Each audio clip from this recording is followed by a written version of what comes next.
Hello, Phil here from Wings of Pegasus, and welcome to Livestream Tuesday. So this is the time of the week when I go live and see who's online and play a few videos as well and that kind of thing. I'm just going to get the screen up so I can see if anybody's commenting. Hello, Elite Zararus and Richard Stacey. Hi guys, thanks for tuning in to Livestream Tuesday.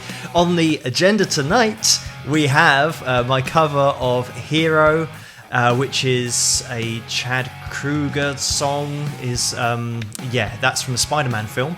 And then we'll have Riff of the Week, and then I'll give you a choice of a couple of original tracks that you guys can listen to as well. So that's going to be looking at stuff tonight. That's what's going to be on the agenda. I always find it funny saying that because I say that every night on my analysis videos. But first of all, we're going to kick off with this cover of Hero from the Spider-Man film. So this one, all the covers that I do are requested. So this one was requested from the Spider-Man film, but I'm wearing a Batman shirt. So that's a little bit at odds as to the film that I'm doing, but it's definitely from Spider-Man. So I hope you guys are going to like this, and thanks guys for tuning in. Lots of people already. Hello guys, and I'll chat to you guys after this. I've got a screen on the right hand side where I can see everyone's comments, so I'll be reading those whilst the track is playing, so I'll occasionally type something in there as well. So here we go. This is Hero, my cover. I hope you guys like it. Rock!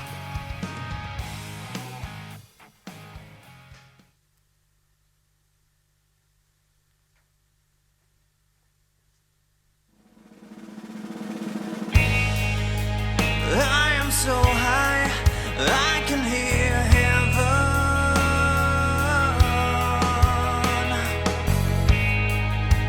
I'm so high, I can hear heaven. But heaven, no heaven, don't hear me. They say that a hero can save us. I'm not gonna stand here and wait. Hold on to the wings of the eagles, watch as they all fly away.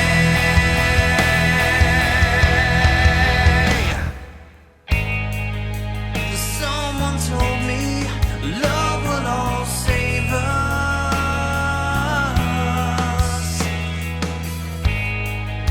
but how can that be? Look what love gave us. A world full of killing, blood spilling, the word never came.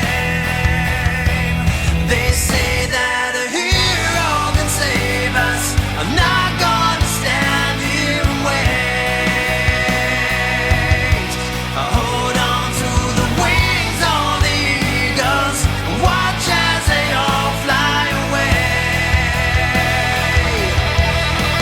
Yeah, yeah, yeah.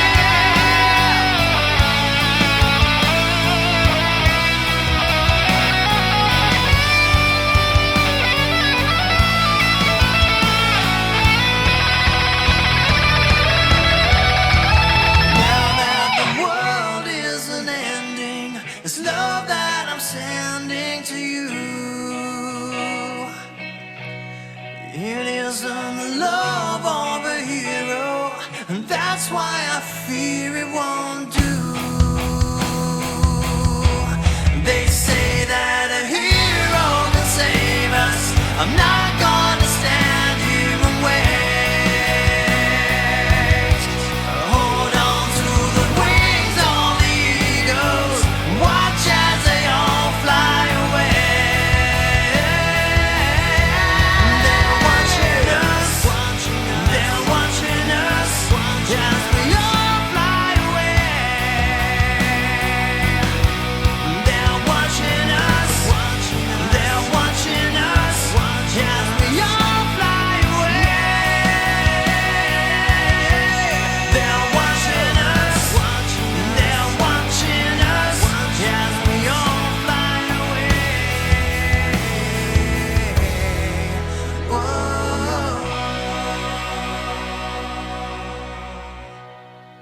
And there we go, that was my cover of Hero. I hope you guys liked that. I'm just reading the comments that are coming down as that video is going on, so thank you guys for that as well.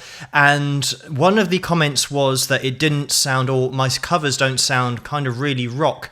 And the thing is, I listen to loads of different styles of music. I was brought up on Jimi Hendrix and Gary Moore as well. Stevie Ray Vaughan, listening to his guitar playing when I was learning guitar when I was around kind of 12 or 13. So I think I've got lots of different influences that I don't necessarily just get stuck or stick to one particular kind of rock.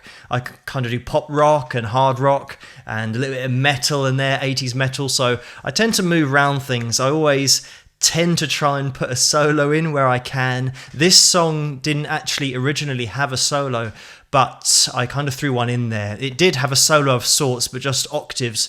If you play guitar, Chad just does an octave solo, whereas I wanted to break it down into a little bit more of a lead guitar thing, because that's what I enjoy doing and enjoy playing the guitar most of all, as all you guys will know from the analysis videos. But I wanted to try and put that in there as well.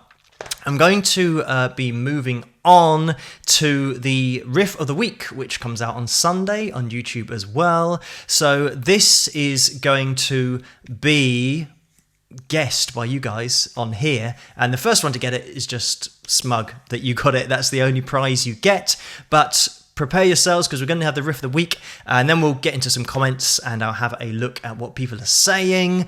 But this is the Riff of the Week, so first one to get this doesn't win anything apart from feeling smug. So have a go at this one, guys.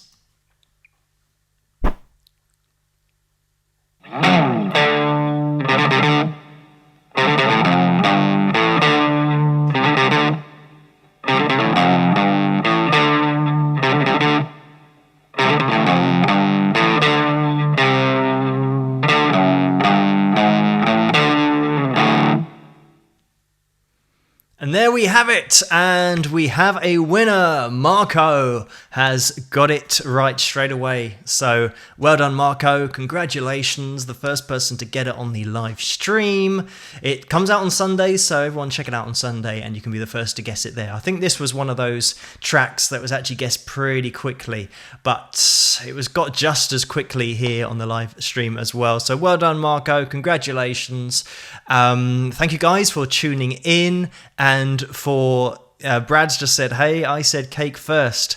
Cake, yes, you did, Brad. But unfortunately, you have to say the name of the band and the track, because it's Riff of the Week. So we want to name the riff. So it's close. So maybe half points to Brad, but then full points to Marco. So it is close. Maybe next week. This comes out on a Sunday, like I was saying, so you guys can tune in and guess the riff straight away. I've done 93 riffs now, so that's 93 weeks worth of riffs. So it's been going quite a while. I'm going to have to search around to try and keep finding riffs, new riffs to come up with, because sometimes I can't think of any in my head and I have to look on the internet and think, what can I remember, which riffs? But if I get really struggling for riffs, then I'll probably start to go into my own CD collection, and then it'll be really difficult for people to guess what they are, because I'm sure a lot of people don't listen to what I listen to, or maybe you do. Maybe I'll do that as a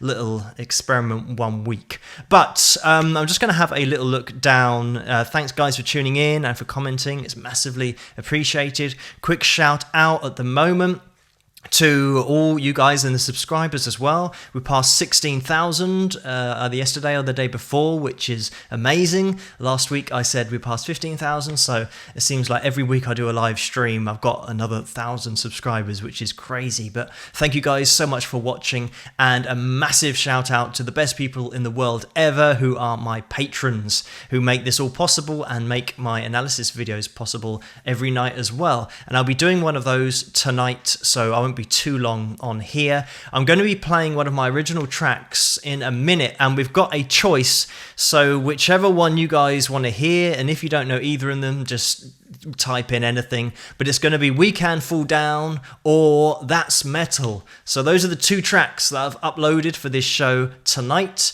It's We Can Fall Down, which doesn't have a video, it's got just kind of an image and you can listen to the track, or That's Metal, you can have a little listen to. So hi guys, thanks for tuning in. Hi Steve. Steve says hi Phil, finally catching you live. So hello Steve, thanks for tuning in. Thanks all of you for tuning in. And Elite Zara Rus has said That's Metal. I always want to read that like Lazarus, but it's obviously not correct. But yeah, so That's Metal. Right, so this video is going to come with a warning that if you're a bit faint of heart, I do have my shirt off, so brace yourself for that. And it's me walking around London, and it was actually pretty cold, but that's rock and roll. And sometimes when you have a track, this is something else that I believe strongly in, that when you have a track that is just mental and the lyrics don't really make too much sense, this was one of those tracks on my album that was just a little tip of the hat to 80s metal and everything being a bit over the top. So I felt that I had to do an over the top video for it. So if you're a little bit weak in the heart department, probably just don't tune in or look away for 3 or 4 minutes. This is going to be my track called That's Metal. To my ears. Rock!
So that was my track called That's Metal, with an equally crazy video for it.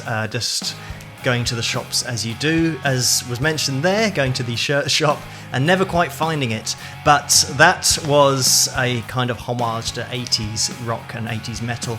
And I think that personally, as a musician and someone who plays guitar and involved in that whole scene, I think sometimes you got to push your boundaries and just do something that's a bit different and just have a bit of fun with the music. So that's exactly what I did with that one track. The rest of the album's a little bit more serious, but that track is one of those tracks that you can't really put any serious, meaningful lyrics to it. It's just a feel-good 80s homage. But yeah, so that was my track called That's Metal, and everyone now can have a go at whoever decided to put that one up there. I do have some other videos as well. This was the main video that I did in terms of having a camera crew and all that kind of stuff.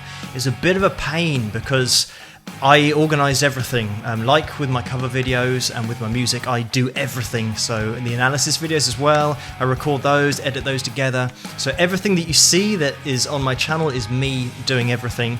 So with that video, I had to tell the cameraman where to stand, what shots to get, but then be in front of the camera as well. And it was very much directing the whole thing, and it was a bit of a nightmare getting that all together, but it came out well, so that was good. It kind of had some energy to it, so it's turned out well in the end. But thank you guys for tuning in and for everyone commenting and this comments section that's just going crazy, so thank you guys. Hi Melissa, thanks for saying great, and T1982 Spherical Earth says totally love that track, Phil. It was a good homage to the 80s, and thanks for that.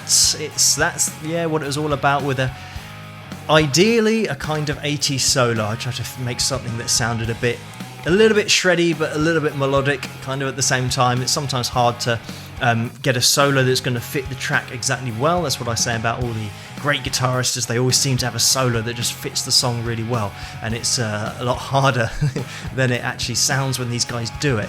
But that was my track called That's Metal to My Ears. That's available on my album, which is called Persistence, and that's on Amazon and iTunes, and the website, which is wingsofpegasus.com. Let me see if this actually works, if I can get it. I don't think it's going to work, but I'll have to sort that out maybe next time.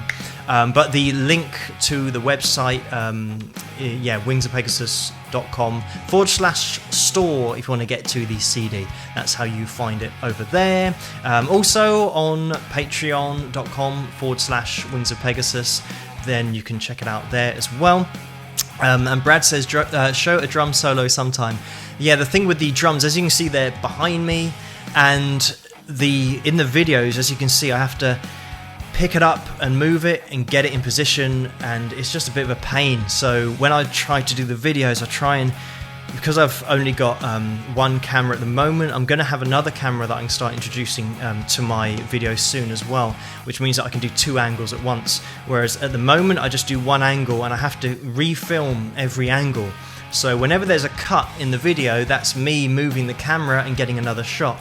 So it just means that the videos take me a couple of hours, a few hours, and then 6 hours to edit together for the cover videos that I do. And getting the drums and moving them is just such a lengthy process, unplugging everything, plugging it back in. So I tend to just do the rest of it. But I will try for Brad to get some drums in at some point into one of my cover videos. I'll just try and get that in there so you guys can see a little bit of drummage action. So thank you guys so much for tuning in, for watching this. It's now 12 at night. So it's a bit of a long day for me on a Tuesday because I do the analysis video after this. So it'll be probably a couple of hours. So my time, maybe 2. That I'll be releasing it this morning, I should be saying. But for you guys, hopefully it's not too late. I don't know what the time is over there in America or wherever people are watching from, but I will get that out tonight, that analysis video. and those come out every night, as I'm sure you guys are aware.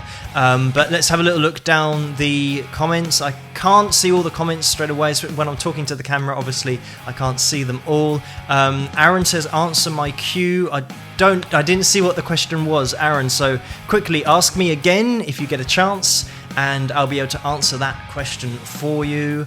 Then we've got some more people coming in with the times. I think that there's probably a bit of a delay from when I'm speaking to when you're commenting. So we've got 7:20 Eastern, 7:20 PM. So it seems like you're all around kind of 7 o'clock, which is cool. Okay, Aaron said, right, what made you start out in music? And the thing that started me out really was listening to Jimi Hendrix on my dad's records.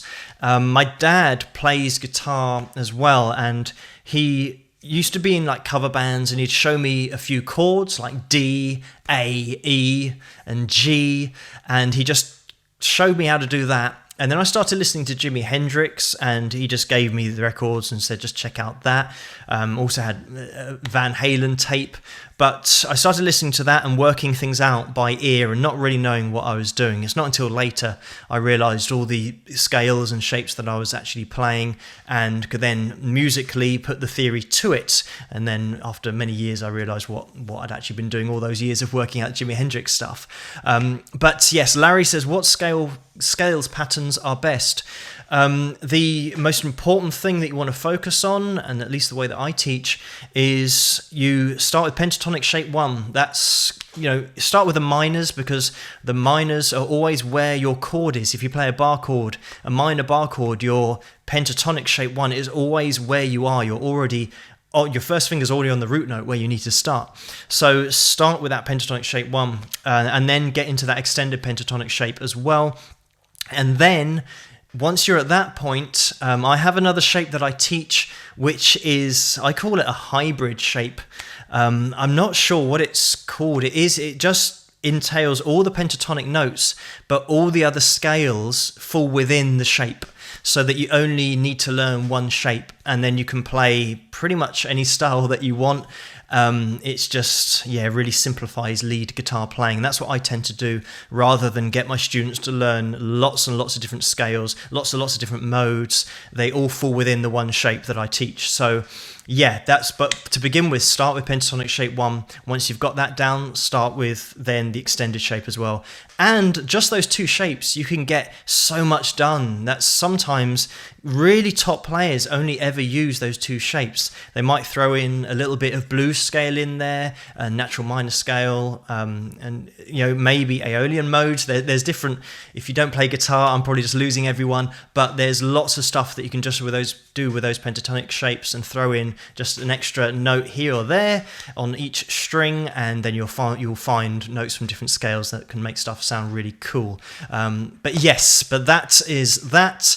Larry says, what the shapes? It's much too in depth for me to go into. This is why when I teach it, obviously I have a one-on-one with someone for either half an hour or an hour, and we just go through it. But the first two shapes you're going to need are that pentatonic shape 1 and that extended pentatonic shape. As long as you got those, then the third shape is just the one that you kind of add at the end, but get those first two down, get really confident with them as well. But anyway, I'm probably going to call this a day quickly, because it's getting a little bit late now, and I want to do the analysis video. And Aaron just quickly says, what is your voice type and vocal range? It's a good question. I'm not a singer. Well, I sing, but I'm not a natural singer, so I don't really class myself in a particular range. I guess when I sing, I'm around maybe E4 and G4, around that kind of range. If I have to push it, I can get up to maybe E5, which is 12th fret on the high E string, around there. I think I've probably got more range, but I need to keep practicing, keep singing, because it's something that I practice every day and sacrifice a lot of my guitar playing to try and get my voice a bit better. So that's what I try and work on every day, and I think I can probably get more range, but I've just got to suss out my voice box, because it's very difficult getting these vocal cords under control, because it's so easy to try and push and strain for high notes, and it's just trying to relax when you're singing is half the war. But yeah, so that's where I tend to sing, is around that kind of range. Anything kind of A5 and then A sharp as well, that's probably the top of what I'd call my chest voice, and then I turn it then into a head voice. But anyway, thanks guys for tuning in, and for commenting, and for subscribing, and for watching my videos, my covers, as well as the analysis videos as well. I'm now going to go off and do the analysis video, so that'll be out in a couple of hours, so look out for that one. Thank you so much for your support, it's massively appreciated. Hello to my patrons as well, thank you guys for making this all possible. But I will see you guys after this at the analysis video, but I'll also see you guys next week. I'll be online at the same time next Tuesday, so thank you guys, have a great night, and I'll see you guys next week. Rock!